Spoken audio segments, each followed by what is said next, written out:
Hello दोस्तों, कैसे हैं आप सब लोग। मैं आशा करता हूँ कि आप सभी अच्छे होंगे। आपका सिद्धार्थ एकेडमी ऑफ एजुकेशन पर हार्दिक स्वागत है। तो जैसा कि आप स्क्रीन पर देख सकते हैं, आज हम आपके लिए लेकर आए हैं चाइल्ड डेवलपमेंट एंड पेडागोजी से संबंधित कुछ प्रश्न जो सीटेट के एग्ज़ाम से संबंधित हैं और बहुत ज़्यादा इम्पोर्टेंट हैं। तो आइए देखते हैं वन बाय वन कि क्या क्वेश्चन है हमारे पास। तो पहला प्रश्न हमें दिया गया है, लेव वाइगोत्स्की के समाज संरचना सिद्धांत में दृढ़ विश्वास रखने वाले शिक्षक के नाते आप अपने बच्चे के आकलन के लिए निम्नलिखित में से किस विधि को वरीयता देंगे। इसमें हम देखेंगे कि वो वाइगोस्की के समाज संरचना सिद्धांत के बारे में बात कर रहे हैं। पहला जो हमें विकल्प दिया है वो है सहयोगी प्रोजेक्ट, मानकीकृत परीक्षण, तथ्यों पर आधारित प्रत्यास्मरण प्रश्न, वस्तुपरक बहुविकल्पीय प्रकार के प्रश्न। अब हम पहले देखते हैं स्टूडेंट्स की जो लेव वाइगोस्की हैं वो सोवियत रूस के एक मनोवैज्ञानिक हैं और इन्होंने बालकों में सामाजिक विकास से संबंधित एवं जो उनके समाज के साथ जो अंतःक्रिया के फलस्वरूप उनमें विभिन्न प्रकार के का जो विकास होता है उसके बारे में इन्होंने अपनी थ्योरी दी थी। तो इस वाले जो क्वेश्चन है हमारे पास, इस सिद्धांत के अनुसार सामाजिक अंतःक्रिया ही बालक की सोच व व्यवहार में निरंतर बदलाव लाता है। उनके अनुसार किसी बालक का संज्ञानात्मक विकास उसके और अन्य व्यक्तियों से अंतर संबंध पर निर्भर करता है। अतः इसमें जब हम बात करते हैं अंतर संबंध होगी या अन्योन्य क्रिया जो करता है, समाज के साथ एक अंत्य क्रिया करता है, तो उसमें एक सहयोग की भावना हमेशा रहती है। तो इसमें हम ध्यान देंगे कि जो हमारा पहला विकल्प है सहयोगी प्रोजेक्ट, वो इसका सही आंसर हो जाएगा। ये ध्यान रखेंगे हम कि लेव वाइगोस्की जो थे वो सोवियत रूस के वैज्ञानिक थे। अगला प्रश्न हमें दिया है, प्रश्न संख्या 2, निम्नलिखित में से कौन सी विशेषता प्रतिभावान शिक्षार्थी की है। ध्यान देंगे, इसमें बात की है प्रतिभावान शिक्षार्थी की। पहला जो ऑप्शन है वह आक्रामक और कुंठित हो जाता है, कक्षा की गतिविधियां अधिक चुनौतीपूर्ण नहीं होती हैं तो वह काम कम प्रेरित अनुभव करता है। ऑप्शन सी है वह बहुत ही तुनक मिजाज होता है, या डी वह रस्मी व्यवहार करता है जैसे हाथ थपथपाना या हिलना डुलना। तो देखिए, हम देखते हैं कि जो एक इंक्लूसिव क्लास होती है ना, जिसमें सभी तरह के बच्चे होते हैं, प्रतिभावान भी होते हैं, कमज़ोर भी होते हैं, एवरेज भी होते हैं, तो उसमें एक टीचर इस तरह से पढ़ाता है कि उसे सभी तरह के बच्चों का ध्यान रखना पड़ता है। अब यहाँ पे हमें दिया है कि प्रतिभावान शिक्षार्थी की बात की है यहाँ पे, तो कक्षा की गतिविधियाँ, ऑप्शन बी हम पहले देखेंगे इसमें, ऑप्शन बी इसका राइट आंसर होगा। तो कक्षा की जो गतिविधियाँ अधिक चुनौतीपूर्ण नहीं होती हैं तो वह कम प्रेरित अनुभव करता है, यह इसका सही आंसर होगा। इसका रीज़न ये है कि जो टीचर पढ़ाता है उसमें जितनी भी एक्टिविटी होती हैं किसी भी सब्जेक्ट की हो, एक एग्जांपल के लेते हैं कि मैथ का कोई क्वेश्चन ऐसा है जिसको एक विद्यार्थी ऐसा है आसानी से कर सकता है, उसी क्वेश्चन को एक विद्यार्थी बहुत ही दुविधा के साथ करता है।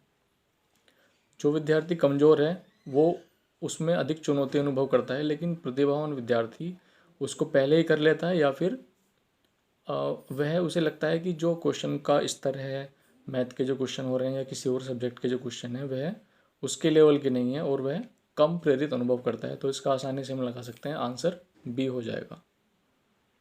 अगला प्रश्न हम देखते हैं, प्रश्न नंबर 3, एक शिक्षिका अपनी प्राथमिक कक्षा में, प्रश्न संख्या 3 देखते हैं, एक शिक्षिका अपनी प्राथमिक कक्षा में प्रभावी अधिगम को बढ़ा सकती है। इसमें ध्यान देंगे प्राथमिक कक्षा की बात हो रही है, कक्षा 5 तक की बात यहाँ हम कर रहे हैं। पहला ऑप्शन दे रखा है अधिगम में छोटी छोटी उपलब्धियों के लिए पुरस्कार देकर, ऑप्शन बी है ड्रिल और अभ्यास के द्वारा, या फिर विद्यार्थियों में प्रतियोगिता को प्रोत्साहन देकर, ऑप्शन डी है विषय वस्तु को विद्यार्थियों के जीवन के साथ संबंधित करके। अब देखिए, इसमें ऑप्शन ए देखते हैं, अधिगम में छोटी छोटी उपलब्धियों के लिए पुरस्कार देकर। पुरस्कार देना सही है, लेकिन यदि हम हर एक उपलब्धि के लिए पुरस्कार देंगे तो इससे कोई मोटिवेशन नहीं होगा और ये साधारण बात हो जाएगी विद्यार्थियों के बीच में। इसलिए पुरस्कार देना एक तरह से नेगेटिव होगा हर एक छोटी उपलब्धि के लिए। ड्रिल और अभ्यास के द्वारा, ड्रिल यहाँ पर ड्रिल और अभ्यास ये प्राथमिक कक्षा में हम इसको सही नहीं कह सकते। ऑप्शन सी है विद्यार्थियों में प्रतियोगिता को प्रोत्साहन देकर।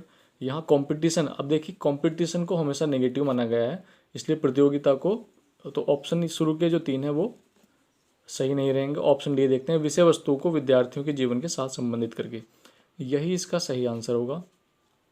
देखिए हम कोई भी चैप्टर पढ़ा रहे हैं, कोई साइंस का हो या कोई एनवायरनमेंट की कोई पोएम हो सकती है, हिंदी की कोई पोएम हो सकती है। यदि उसे हम जो सामान्य जीवन होता है विद्यार्थियों का, चाहे उनका सामाजिक जीवन हो, घर के संबंधित कोई काम हो, उससे संबंधित करके यदि हम किसी टॉपिक को पढ़ाते हैं तो वह आसानी से उन्हें समझ भी आता है और उनके लिए वह आसान भी हो जाता है। ऑप्शन डी इसका सही आंसर होगा। अगला प्रश्न हमें दिया है प्रश्न संख्या 4। विकास का सिरा पदाभिमुख दिशा सिद्धांत व्याख्या करता है कि विकास इस प्रकार आगे बढ़ता है। पहला ऑप्शन है सामान्य से विशिष्ट की ओर, या भिन्न से एकीकृत कार्यों की ओर। सी ऑप्शन है सिर से पैर की ओर, और डी ऑप्शन दिया है ग्रामीण से शहरी क्षेत्रों की ओर। अब देखिए शब्द से ही हमें पता चल रहा है सिरा पदाभिमुख, यानी सिर से पद की ओर मुख, सिर से पैर की ओर। ऑप्शन सी आसानी से इसका हम पता लगा लेंगे। और इसको जो सिरा पदाभिमुख है इसको हम एक और नाम से जानते हैं और वह नाम है मस्तकाधोमुखी। मस्तकाधोमुखी, ये हम ध्यान रखेंगे, एग्जाम में इस नाम से भी आ सकता है, सिरा पदाभिमुखी यानी सिर से पैर की ओर, यानी मस्तकाधोमुखी। ठीक है। अगला प्रश्न दोस्तों में दिया है प्रश्न संख्या 5। लिंग है, केवल इतने पूछा है कि लिंग इनमें से क्या है। पहला ऑप्शन है जैविक सत्ता, शारीरिक संरचना। सी ऑप्शन है सहज गुण, या डी सामाजिक संरचना। अब देखिए कई जगह पर इसका जो सही आंसर है वो सामाजिक संरचना भी दिया हुआ है।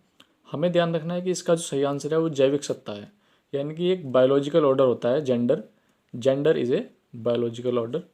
अब यहाँ पे देखेंगे कि सामाजिक सत्ता इसको हम कह सकते हैं या नहीं कह सकते। शारीरिक संरचना भी है ये, क्योंकि अब देखिए सबसे पहले इन सब के ऊपर एक और जो इनसे सबसे ज़्यादा हमको एक सहज दिखाई दे रहा है वो जैविक सत्ता है, क्योंकि बचपन से ही ये तय हो जाता है गर्भ से ही माता के कि बच्चे का लिंग क्या है। तो इस प्रकार जो जैविक सत्ता है वो सबसे उचित आंसर इसका यही होगा। अगला प्रश्न प्रश्न संख्या 6 में दिया है राष्ट्रीय पाठ्यचर्या की रूपरेखा यानी कि NCF 2005 के अनुसार शिक्षक की भूमिका निम्न में से क्या है। हम देखेंगे, पहला है सत्तावादी, बी अधिनायकवादी, या सी अनुमतिपरक, या डी सुविधादाता। अब देखिए शिक्षक सत्तावादी होगा तो वो कैसे एक लिंक है वो स्टूडेंट्स के साथ वो कैसे बना पाएगा। अधिनायकवादी भी नहीं होना चाहिए, इससे जो डिस्टेंस है शिक्षक और विद्यार्थी के बीच का वो बढ़ता ही रहेगा। अनुमतिपरक भी निगेटिव आंसर होगा। हाँ, सुविधादाता इसका आंसर सही रहेगा। देखिए जो राष्ट्रीय पाठ्यचर्या की रूपरेखा है NCF 2005 उसके अनुसार शिक्षक की भूमिका सुविधादाता के रूप में होनी चाहिए, यानी कि फैसिलिटेटर। वह बालक की कमियों को दूर करे, उससे मैत्रीपूर्ण संबंध बनाए और इससे जो है अधिगम का जो कार्य होगा लर्निंग और टीचिंग का वो आसान हो जाएगा। तो इसका सही ऑप्शन डी होगा। अगला प्रश्न हम देखेंगे प्रश्न संख्या 7। विशेष आवश्यकता वाले बच्चों को शामिल करना। पहला ऑप्शन है एक काल्पनिक लक्ष्य है, या जिनमें अक्षमता न हो उन बच्चों के लिए हानिकारक है, विद्यालय पर भार बढ़ेगा, शिक्षण के प्रति दृष्टिकोण विषय वस्तु की धारणा परिवर्तन की अपेक्षा करता है। देखिए पहला जो ऑप्शन है एक काल्पनिक लक्ष्य है। विशेष आवश्यकता वाले बच्चे पहले हम देखेंगे, यहाँ पे हम इंक्लूसिव एजुकेशन की बात कर रहे हैं, जो कि डिप्राइव्ड चिल्ड्रन होते हैं, सामाजिक रूप से हों चाहे या मेंटली हों या फिजिकली हों, तो वो विशेष आवश्यकता वाले बच्चे होते हैं। काल्पनिक लक्ष्य तो ये बिल्कुल नहीं होगा, क्योंकि ऑलरेडी ये जो हमारे इस समय स्कूल हैं उनमें अप्लाई हो चुका है, ये इम्प्लीमेंटेड है। और बी ऑप्शन है जिनमें अक्षमता ना हो उन बच्चों के लिए हानिकारक है। देखिए इंक्लूसिव जो क्लास होती है उसमें सभी तरह के बच्चे होते हैं, और जिसमें कुछ कमज़ोर होते हैं पढ़ाई में, कुछ अच्छे होते हैं, तो इसके अकॉर्डिंग अक्षमता वाले बच्चों के लिए हानिकारक हो ही नहीं सकता, क्योंकि उससे एक हेल्पिंग नेचर डेवलप होता है क्लास के अंदर, और कुछ भी नहीं तो एक ह्यूमैनिटी की जो वैल्यू है वो तो डेवलप होती ही है। सी ऑप्शन है विद्यालय पर भार बढ़ेगा, यह तो बिल्कुल नेगेटिव है, होगा ही नहीं। डी ऑप्शन इसका राइट आंसर होगा। तो शिक्षण के प्रति दृष्टिकोण विषय वस्तु और धारणा परिवर्तन की अपेक्षा करता है। देखिए विशेष आवश्यकता वाले जो बच्चे होते हैं वह शिक्षण के प्रति दृष्टिकोण, यानी कि जो टीचर बच्चों को पढ़ाएंगे, विशेष आवश्यकता वाले जो बच्चे होते हैं उनको सबसे पहले तो अपना दृष्टिकोण बदलना होगा कि वो सभी को एक समान समझे, उन पर ज़्यादा ध्यान दें जिनको ज़्यादा आवश्यकता है, और विषय वस्तु और धारणा परिवर्तन, यानी कि जो परसेप्शन है और हमारा जो सिलेबस है उसमें भी परिवर्तन की अपेक्षा करता है। ठीक है, तो इसका जो राइट आंसर होगा वो ऑप्शन डी हो जाएगा। अगला प्रश्न है हमारा प्रश्न संख्या 8। लेव वाइगोस्की के अनुसार संज्ञानात्मक विकास का मूल कारण है। यानी कि जो कॉग्निटिव डेवलपमेंट होता है स्टूडेंट का या किसी बच्चे का, उसका मूल कारण क्या है। पहला ऑप्शन है संतुलन, बी सामाजिक अन्योन्य क्रिया या मानसिक प्रारूपों का समायोजन, ऑप्शन डी उद्दीपक अनुक्रिया अनुक्रिया युग्मन। देखिए जो बी ऑप्शन है वो इसका राइट आंसर होगा। कैसे होगा, और हम देखते हैं कि जो लेव वाइगोस्की थे, ये हम पहले क्वेश्चन में भी देख चुके हैं कि वो रशिया जो सोवियत रूस है उसके मनोवैज्ञानिक थे। इन्होंने जो अपना सिद्धांत दिया था उसमें बतलाया था कि बालक के प्रत्येक विकास में उसके समाज का विशेष योगदान होता है। तो उन्होंने यह भी बताया कि समाज से अंतःक्रिया करता है बालक और उसी के फलस्वरूप उसमें विभिन्न प्रकार का विकास होता है। समाज में उसे जिस प्रकार की सुविधाएं उपलब्ध होंगी उसका विकास भी उसी प्रकार से होगा, और उसे यदि सुविधाएं सभी प्रकार की सुविधाएं उपलब्ध नहीं होंगी तो उसके विकास पर प्रतिकूल यानी कि गलत प्रभाव पड़ना ही पड़ना है। तो जो कॉग्निटिव डेवलपमेंट है, क्वेश्चन के अकॉर्डिंग कॉग्निटिव डेवलपमेंट, इसका जो राइट आंसर होगा वो बी होगा। इसका रीज़न सामाजिक अन्योन्य क्रिया होता है, यानी समाज के साथ उसकी अंत्यक्रिया इसका रीज़न होता है। अगला प्रश्न है हमारा प्रश्न संख्या 9। किसी प्रगतिशील कक्षा की व्यवस्था में शिक्षक एक ऐसे वातावरण को उपलब्ध कराकर अधिगम को सुगम बनाता है। तो देखते हैं वो कौन सा वातावरण होता है जिससे अधिगम सुगम बनता है। पहला ऑप्शन है खोज का प्रोत्साहन देता है। बी ऑप्शन बी है कक्षा को नियमित करता है यानी नियामक है। ऑप्शन सी है समावेशन को हतोत्साहित करता है, इंक्लूसिवनेस जो है उसको हतोत्साहित करता है। ऑप्शन डी है आवृत्ति को बढ़ावा देता है। देखिए इसमें जो पहला ऑप्शन है वही इसका राइट आंसर होगा, खोज को प्रोत्साहन देना इसका सही आंसर है। तो प्रगतिशील कक्षा की व्यवस्था में शिक्षक जो है खोज को प्रोत्साहन देकर अधिगम को सुगम बना सकता है। नियामक करेगा, कक्षा को नियमित करना एक तरह से जो कक्षा है ना उसमें यदि रूल बेस्ड होगी और रोज़ एक ही काम होगा, नियमित हो जाएगा सब कुछ, तो उससे कक्षा में एक कह सकते हैं हम कि नीरसता आ जाएगी और प्रैक्टिकलिटी जो है बच्चों के अंदर वो कम होगी। और सी ऑप्शन तो इसमें बिल्कुल नेगेटिव है, समावेशन यानी इंक्लूसिवनेस को हतोत्साहित करता है, ये तो होगा ही नहीं। आवृत्ति को बढ़ावा देता है, आवृत्ति का मतलब होता है बारंबार या रिपीटेशन करना किसी चीज़ को, ये भी नेगेटिव है तीनों। तो इसका सही आंसर ए हो जाएगा। अगला प्रश्न देखते हैं प्रश्न संख्या 10। निम्नलिखित में से कौन सा उदाहरण प्रभावशाली विद्यालय की प्रथा है। देखिए हम बात करें यहाँ पर प्रभावशाली विद्यालय की, इसे हम प्रभावशाली कक्षा भी कह सकते हैं। निरंतर, पहला ऑप्शन है निरंतर तुलनात्मक मूल्यांकन, बी शारीरिक दंड, सी व्यक्ति सापेक्ष अधिगम या डी प्रतियोगितात्मक कक्ष। देखिए बी ऑप्शन तो इसमें बिल्कुल नेगेटिव है, दंड देने की तो बात हम कर ही नहीं सकते कक्षा के अंदर। और निरंतर तुलनात्मक कंपैरिजन को भी नेगेटिव माना गया है, ये भी गलत है। और ऑप्शन डी देखेंगे प्रतियोगितात्मक कक्ष, यहाँ पे भी कंपटीशन है, कंपटीशन को भी सही नहीं कह सकते हैं विद्यालय कक्षा के अंदर। इसका जो ऑप्शन सी है वो सही हो जाएगा, व्यक्ति सापेक्ष अधिगम, यानी कि आप अगर कोई बच्चा क्लास के अंदर कमज़ोर होता है तो उसको हम स्पेशल अटेंशन दे सकते हैं, ठीक है। और ये जो अटेंशन होगी, ये जो स्पेशल अटेंशन की हम बात कर रहे हैं, यही इसको हम व्यक्ति सापेक्ष अधिगम कहते हैं, ठीक है। तो ऑप्शन सी इसका राइट आंसर हो जाएगा। अगला प्रश्न हम देखते हैं प्रश्न नंबर 11। भाषा विकास के लिए सबसे संवेदनशील समय निम्नलिखित में से कौन सा है। देखिए इसमें जो पहला ऑप्शन है जन्म पूर्व का समय, ऐसा तो पॉसिबल नहीं है, जन्म से पहले ही किसी का भाषा विकास हो जाए। ऑप्शन बी है मध्य बचपन का समय, मध्य बचपन में बच्चा भाषा नहीं सीखता है, पहले ही सीखता है। वयस्कता से पहले ही बच्चा भाषा सीखता है। ऑप्शन डी इसका राइट आंसर होगा। एक जनरल, बहुत ही जनरल क्वेश्चन है, कोई भी सामान्य बुद्धि का स्टूडेंट इसको आंसर कर सकता है। सही आंसर इसका प्रारंभिक बचपन का समय होगा। देखिए भाषा का विकास जो है वो जीन पियाजे के द्वारा दिया गया, और ये हम ध्यान रखेंगे, जीन पियाजे ने इसको इस सिद्धांत का प्रतिपादन किया था, और ये स्विट्जरलैंड के मनोवैज्ञानिक थे, हम ये ध्यान रखेंगे, स्विट्जरलैंड के मनोवैज्ञानिक थे।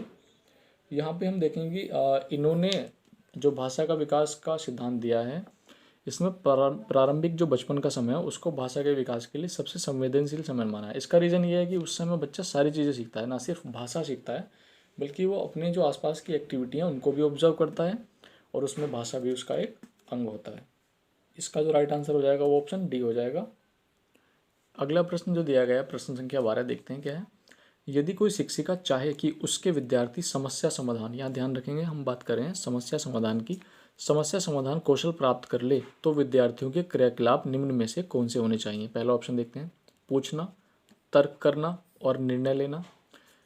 ऑप्शन बी है बहुविकल्पी प्रश्नों वाले स्तरीकृत कार्यपत्रक, सी प्रत्यास्मरण, रटना और समझना, डी ड्रिल और अभ्यास।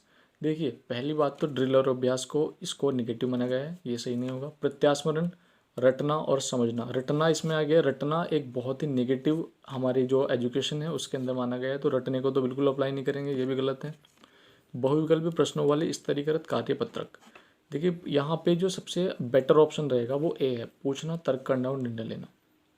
ठीक है, यहाँ पर बात क्योंकि समस्या समाधान की हो रही है, ठीक है, तो आपस में डिस्कस करके या इंडिविजुअली अगर कोई बच्चा किसी समस्या को समाधान में कौशल प्राप्त करना चाहता है तो वह अपने शिक्षकों से, अपने पीयर ग्रुप में या अपने घर पे अपने पेरेंट्स से, भाई बहनों से कोई भी तर्क करता है और पूछता है किसी बात के बारे में और फिर निर्णय लेता है, तो उससे समस्या समाधान कौशल प्राप्त करता है। इसका सही आंसर ए हो जाएगा।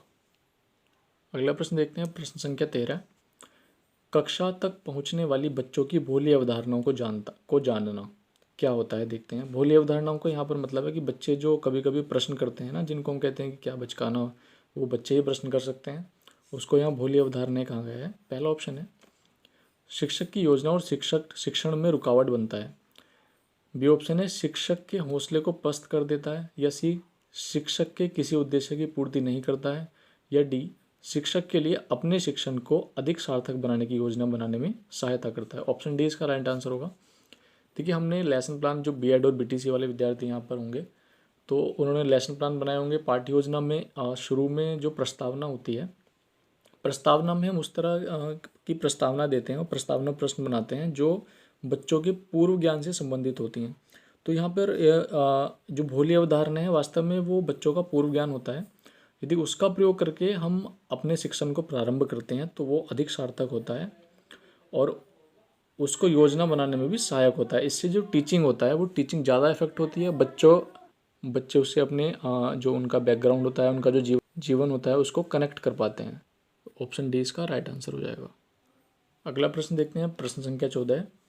निम्नलिखित में से कौन सा या से तत्व अधिगम को प्रभावित करते हैं। ध्यान रखेंगे, अधिगम को प्रभावित करने की यहाँ पर बात हो रही है। पहला ऑप्शन नहीं है, ये इसके कथन दिए गए हैं। पहला कथन है शिक्षार्थी की परिपक्वता, यानी कि मैच्योरिटी जो है बच्चे की, स्टूडेंट की। और इसमें जो बी कथन है वो है शिक्षार्थी का उत्प्रेरण, मोटिवेशन की यहाँ पर बात हो रही है। या शिक्षण युक्तियाँ, टीचिंग मेथड्स की बात हो रही है। ऑप्शन डी है शिक्षार्थी का शारीरिक और संवेगात्मक स्वास्थ्य। देखिए यहाँ पे हम जब अधिगम को प्रभावित करने की बात करते हैं ना, तो ये चारों ऑप्शन यहाँ पे सही दिखाई दे रहे हैं हमको। बच्चा किस लेवल की मैच्योरिटी रखता है, समझदारी रखता है, ये भी एक मैटर करता है। शिक्षार्थी का उत्प्रेरण है बच्चे के अंदर या बाहर का, जो बाहरी या अंदरूनी मोटिवेशन है वो किस लेवल का है, ये भी प्रभावित करेगा टीचिंग को और लर्निंग को। यहाँ पे वैसे लर्निंग को प्रभावित करने की बात हो रही है। ऑप्शन सी शिक्षण युक्तियाँ, देख पढ़ाने का जो टीचर का मेथड है सबसे ज़्यादा यहाँ पे वो मैटर करता है। ये भी ऑप्शन इसका सही है, ये शुरू के 3 सही हैं। शिक्षार्थी का शारीरिक और संवेगात्मक स्वास्थ्य है, यानी कि जो स्टूडेंट है वो शारीरिक रूप से और मानसिक रूप से किस लेवल का है, यानी उसका स्वास्थ्य कैसा है, ये भी। तो इस प्रकार ये चारों ऑप्शन ये सही हो जाएंगे, इसका ऑप्शन बी राइट आंसर हो जाएगा। अगला प्रश्न देखते हैं, प्रश्न संख्या 15। राष्ट्रीय पाठ्यचर्या, यहाँ पर एनसीएफ 2005 की बात हो रही है, के अनुसार अधिगम अपने स्वभाव में डैश और डैश होता है। देखिए यहाँ पे ये जो ब्लैंक दिए हैं इनको हमको फिल करना है। पहला ऑप्शन है सक्रिय और सरल, दूसरा सक्रिय और सामाजिक, ऑप्शन सी है निष्क्रिय और सरल, और ऑप्शन डी है निष्क्रिय और सामाजिक। जो ऑप्शन सी और ऑप्शन डी तो पहले ही गलत हो जाएंगे क्योंकि यहाँ पर निष्क्रिय की बात हो रही है। ऑप्शन ए और बी में से देखेंगे। एनसीएफ कहता है कि जो अधिगम होना चाहिए ना हमारा, वो एक तो सक्रिय होना चाहिए, उसमें जितने भी हमारा सिलेबस है, एक्स्ट्रा करिकुलर एक्टिविटीज़ हैं वो सारी रिलेट करती हूँ किसी न किसी एक्टिविटी से, तो यहाँ पे सक्रिय होना चाहिए। सरल भी होना चाहिए जिससे वो हर प्रकार के विद्यार्थी उसमें अटैच हो पाएँ। इसका जो राइट आंसर होगा ऑप्शन ए हो जाएगा, सक्रिय और सरल। अगला प्रश्न देखिए हमारा, अगला प्रश्न संख्या 16। जीन पियाजे द्वारा प्रस्तुत संरक्षण के प्रत्यय, यानी कि जो उन्होंने संरक्षण का कॉन्सेप्ट दिया उसका क्या तात्पर्य है। पहला ऑप्शन इसमें दिया है हमें कि दूसरों के परिदृश्य को ध्यान में रखना। बी वन्यजीव एवं वनों का संरक्षण। सी कुछ भौतिक गुणधर्म वही रहते हैं चाहे वह बाहरी आकृतियां उनकी बदल जाएं। ऑप्शन सी इसका करेक्ट आंसर होगा। देखिए समझते हैं कैसे। देखिए जो जीन पियाजे थे उन्होंने उन्होंने जो संज्ञानात्मक विकास की 4 अवस्थाएं दी हैं उसमें तीसरी अवस्था थी, पहले 4 अवस्थाएं देखने हैं कौन सी थी। उसमें पहली जो अवस्था थी वो थी पूर्व संक्रियात्मक अवस्था, मूर्त संक्रियात्मक अवस्था, अमूर्त संक्रियात्मक अवस्था, एक ऑप्शन भी पहली जो थी इसमें इंद्रिय जनित कामक अवस्था। इसमें जो तीसरे नंबर की अवस्था है मूर्त संक्रियात्मक अवस्था, उस अवस्था में क्या होता है कि इस अवस्था के दौरान बालक 3 गुणात्मक मानसिक योग्यताओं में पर्याप्त निपुणता हासिल कर लेता है। तो उन योग्यताओं में से जो 3 योग्यताएं हैं उनमें से एक योग्यता है संरक्षण तथा क्रमबद्धता।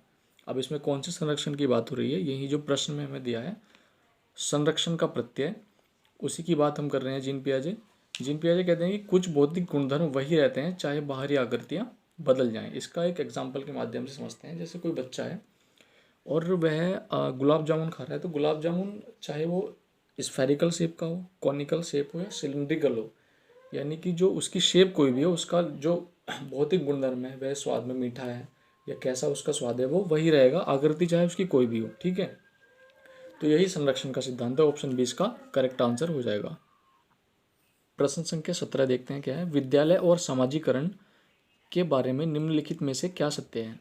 पहला ऑप्शन देखेंगे, विद्यालय सामाजिकरण का पहला कारक है। पहला कारक नहीं कह सकते इसको हम, पहला विद्यालय। दूसरा ऑप्शन है विद्यालय सामाजिकरण का महत्वपूर्ण कारक है। ये ऑप्शन इसका सही हो जाएगा, क्योंकि विद्यालय में बच्चा जो है बहुत सारी चीज़ें सीखता है, लोगों से कनेक्ट करता है, पीयर ग्रुप से कनेक्ट करता है, टीचर से कनेक्ट करता है, और सबसे इंपॉर्टेंट बात वो किताबों से कनेक्ट करता है, एक्स्ट्रा करिकुलर जो एक्टिविटी है उनसे कनेक्ट करता है, और जो एक्टिविटी होती हैं कल्चरल एक्टिविटी हो या गेम स्पोर्ट्स की कोई एक्टिविटी हो, ये सब सामाजिकरण में उसके सामाजिकीकरण का महत्वपूर्ण कारक होती हैं। ऑप्शन 20 का राइट आंसर हो जाएगा। प्रश्न से हमारा अगला प्रश्न क्या कहता है कि निम्नलिखित में से कौन सा सामाजिकीकरण का गौण वाहक हो सकते हैं। गौण का मतलब यहाँ पे होता है द्वितीयक। ठीक है, गौण वाहक हो सकते हैं तो परिवार और आस पड़ोस, विद्यालय और आस पड़ोस, विद्यालय और निकटतम परिवार के सदस्य, या फिर परिवार और रिश्तेदार। देखिए, जो प्राथमिक सामाजिकीकरण के वाहक होते हैं वो हमेशा जो हमारा फैमिली होती है ना, परिवार, वो होता है प्राथमिक। अब इसमें जो विद्यालय उसके परिवार से निकल गया, विद्यालय और पास पड़ोस जो होता है उसका द्वितीयक वाहक होता है सामाजिकीकरण का। हमेशा हम देखेंगे कि परिवार से निकल कर वह कहाँ जाएगा, सबसे पहले नेबर्स में जाएगा, पास पड़ोस में, फिर उसके बाद जो विद्यालय में उसका विद्यालय जाएगा, विद्यालय में एडमिशन होगा, तो ये उसके द्वितीय आंसर हो जाएगा। ठीक है, अब अगले प्रश्न पर चलते हैं। अगला प्रश्न है हमारा प्रश्न संख्या 19। बच्चों के बारे में निम्नलिखित कथनों में से कौन से कथन सही हैं। पहला कथन हम देखेंगे। पहला कथन है बच्चे जानकारी के निष्क्रिय प्राप्तकर्ता होते हैं। ध्यान रखेंगे निष्क्रिय बोला है यहाँ पर, ये तो गलत ही हो जाएगा। बच्चे समस्या समाधान करते हैं, बिल्कुल सही। नंबर 3 जो कथन दिया है वो है बच्चे वैज्ञानिक शोधकर्ता हैं, बिल्कुल नन्हे वैज्ञानिक होते हैं बच्चे। और नंबर 4 दिया है बच्चे पर्यावरण के सक्रिय अन्वेषक हैं। देखिए, वो पर्यावरण के बीच में रहते हैं और वहीं पर वो अपनी बुद्धि के अनुसार उसका अन्वेषण भी करते रहते हैं। तो इसमें जो ऑप्शन 2, 3 और जो कथन 2, 3 और 4 हैं वो सही हो जाएंगे। इसके हिसाब से ऑप्शन बी, ऑप्शन 20 का करेक्ट आंसर होगा। अगला प्रश्न हम देखेंगे। अगला प्रश्न हमारा देखिए बहुत अच्छा प्रश्न है, प्रश्न संख्या 20। विद्यार्थियों को स्वतंत्र रूप से चिंतन करने तथा प्रभावी शिक्षार्थी बनने में सक्षम बनाने हेतु शिक्षक के लिए यह महत्वपूर्ण है कि, अब क्या महत्वपूर्ण है प्रभावी चिंतन के लिए और स्वतंत्र रूप से चिंतन करने के लिए क्या आवश्यक है, देखेंगे। पहला ऑप्शन दिया है एक संगठित तरीके से जानकारी को प्रस्तुत करना ताकि पुनः स्मरण करने में सरल हो। पहले ये बता देते हैं कि इसका जो पहला ऑप्शन है वो राइट होगा। बी ऑप्शन है विद्यार्थियों की प्रत्येक सफलता पर उन्हें पुरस्कार देना, यह विद्यार्थियों को सिखाना कि किस प्रकार से अपने अधिगम का अनुवीक्षण करें। डी ऑप्शन है डी छोटी छोटी इकाइयों या खंडों में जानकारी प्रदान करना। देखिए, पहला ऑप्शन जो इसका सही होगा वो कैसे सही होगा समझते हैं कि इसमें क्या है कि प्रभावी अधिगम तभी हो सकता है जब अधिगम करता सक्रिय रूप से, यानी कि जो विद्यार्थी है वो सक्रिय रूप से अधिगम प्रक्रिया में, लर्निंग जो प्रोसेस है उसमें भाग ले तथा सिलेबस को भी तार्किक एवं उसके पूर्ण ज्ञान से संबंधित होना चाहिए। इसलिए यह आवश्यक है कि विद्यार्थी को स्वतंत्र रूप से चिंतन करने तथा प्रभावी शिक्षार्थी बनने में सक्षम बनाने हेतु शिक्षक विषय वस्तु को तार्किक एवं संगठित रूप से प्रस्तुत करे, जिससे विद्यार्थी उस ज्ञान को अपने पूर्व ज्ञान से जोड़ सकें, साहचर्य स्थापित कर सकें और अधिगम सुगम और सफल हो सके। ऑप्शन ए इसका इस प्रकार करेक्ट आंसर हो जाएगा। तो दोस्तों, मैं आशा करता हूँ कि मेरा यह छोटा सा प्रयास आपकी सीटेट की तैयारी में हेल्पफुल रहेगा। और ये वीडियो आपको पसंद आएगी। दोस्तों मेरी वीडियो देखने के लिए धन्यवाद।